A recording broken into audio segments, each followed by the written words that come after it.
የስድስት ልጆች አባቷን ብልት ቆረጠች። እሱም የስድስት ልጆቼ እናት ነች ብሎ ይቅርታ ጠየቃት። ሰላም ጤና ይስጥልኝ ውድ የተከበራችሁ ቤተሰቦች እንዴት ናችሁ? እንግዲህ መግቢያው ላይ እንደሰማችሁት ማለት ነው ዋናው መሰራቱ ነው፣ ዋናው ወደ ቦታው መመለሱ ነው ማለት ነው። እና እኔም እስቲ ካየሁት ከሰማሁት ማብራሪያ መስጠት እፈልጋለሁና ትንሽ ይነበብ። በቅናት መንፈስ የታወረች ሚስት የባለቤቷን ብልት በመቁረጥ ያደረሰችው አስቃቂ ጥቃት በሀገራችን የሕክምና ባለሙያዎች ብቃትና በተጎጂው አስገራሚ የይቅርታ ልብ ተቋይቷል። ድርጊቱ በትዳር ውስጥ የሚፈጠር ስር የሰደደ ጥርጣሬ ምን ያህል አደገኛ ደረጃ ላይ ሊደርስ እንደሚችል ትልቅ ማሳያ ነው። ለ20 ዓመታት በትዳር የቆዩና የስድስት ልጆች ወላጅ የሆኑት አቶ አቤ በሰላም ተኝተው በነበሩበት ወቅት ነበር ባለቤታቸው ድንገተኛ ጥቃት የሰነዘረችባቸው። ባለቤታቸው በውስጧ በቋጠረችው የቅናት ጥርጣሬ ስሜት ተገፋፍታ የባለቤቷን ብልት በቢላ መቁረጥ ለከፋ አደጋ ዳረገችው። ተጎጂው በአስቸኳይ ወደ አሰላ ቲቺንግ ሬፈራል ሆስፒታል የተወሰዱ ሲሆን በዶክተር ፍቃደ የሚመራው የሕክምና ቡድን በሀገራችን ብርቅ የተባሉት የጥገና ቀዶ ተከናውኗል።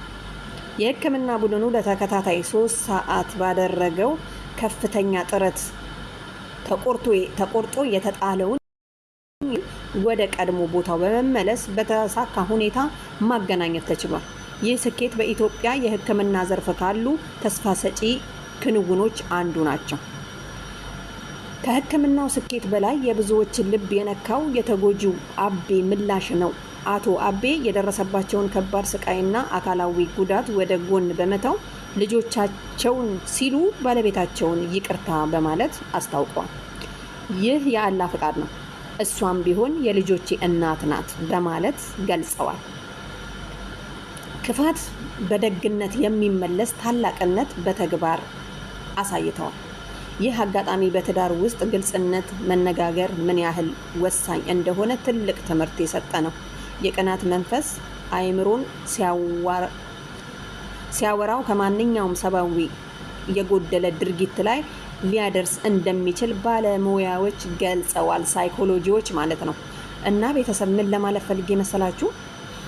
እንዴት ነው የቆረጠችው? አንደኛ ጥያቄ ነው እኔ ሳስበው ማለት ነው። እና ኮመንት ስር ገብቼ ሳይ አንዷ ልጅ ምን አለች መሰላችሁ? እኔ ራሱ በጣም ተናድጄ በጣም እየቀናው አቃጥሎኝ ውሃ እያፈላው አጠገቡ እየደረስኩ ፈጣሪ እጄን እየያዘኝ ይመልሰኛል። ስለዚህ እቺ ሴትዮ ባደረገችው ወይንም እቺ እናት ባደረገችው እኔ አላዝንባትም። ሰው በንዴት ተነስቶ ሊያደርግ ይችላል። ምክንያቱም አንደኛ ከመውደድም የተነሳ ነው። እና 6 ልጆች ሙሉ እንግዲህ ወልዳላቸዋለች እና ይቅርታ አለቻቸው። አባት እናትን ይቅርታ አለ። ይቅርታ ያለው እኮ ምክንያት እኚህ ሰው የ6 ልጆች አባት ናቸው።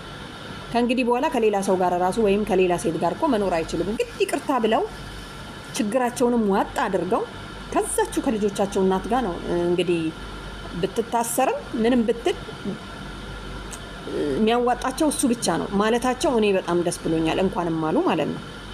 ግን ምን አይነት ጭካኔ ነው! ሰው ይዞ በእጅ ይዞ አስባችሁታል? በእጅ ይዞ በቢላ ግን እንዴት ነው? ምን ልታረግ መስሏቸው ነው ሰውየው ራሱ ዝም ያሉት? መጀመሪያ ሰው እንዴት ራሱን ገልጦ ይዞ ቢላ እስከሚነካው ድረስ አይሰማም? የፈለገ እንቅልፍ ቢሆን እኮ ቦታ ይለያያል አይደል? እና ቤተሰብ ለማንኛውም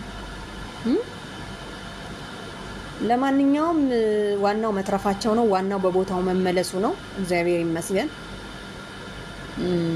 እና ምን ልላችሁ ነው? ሴቶች እንደዚህ አጨክኑ።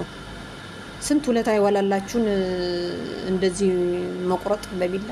ኧረ የሆነ ጊዜ በረመዳን ውስጥ አንደኛዋ ዘይት ደፋችበትና ባልየው ላይ ያው ታውቃላችሁና ካደረግነው በኋላ እኮ ልንጸጸት እንችላለን። እንዴ እኔ ካልፈለኩኝ እኮ የሚያስገድደኝ የለም። ምን ነው ጥዬው ልቅ አልልም እንዴ? ወይ ደግሞ ምን እንዳሳቀኝ ታውቃላችሁ? እርግጠኛ ነኝ እኮ ብላ ሲያቀታት ነው።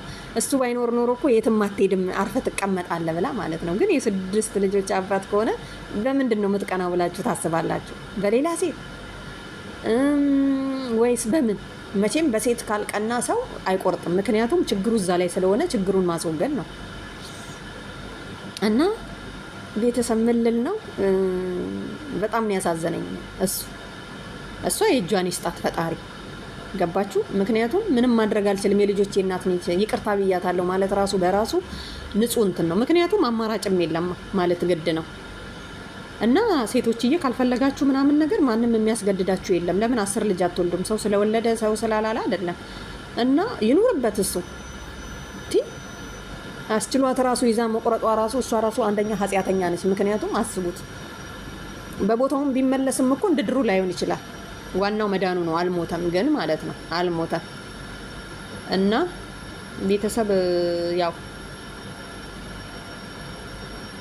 ጸልዩ ያስቸገሮቻችሁ። በጣም ኮመንት ውስጥ ገብቼ ሳይ በጣም ሴቶች እንደተበሳጩና ሁሉም እንደተዘጋጁ ነው። በዛውም ልንገራችሁ ብዬ ነው እንድጠብቁ ራሳችሁ።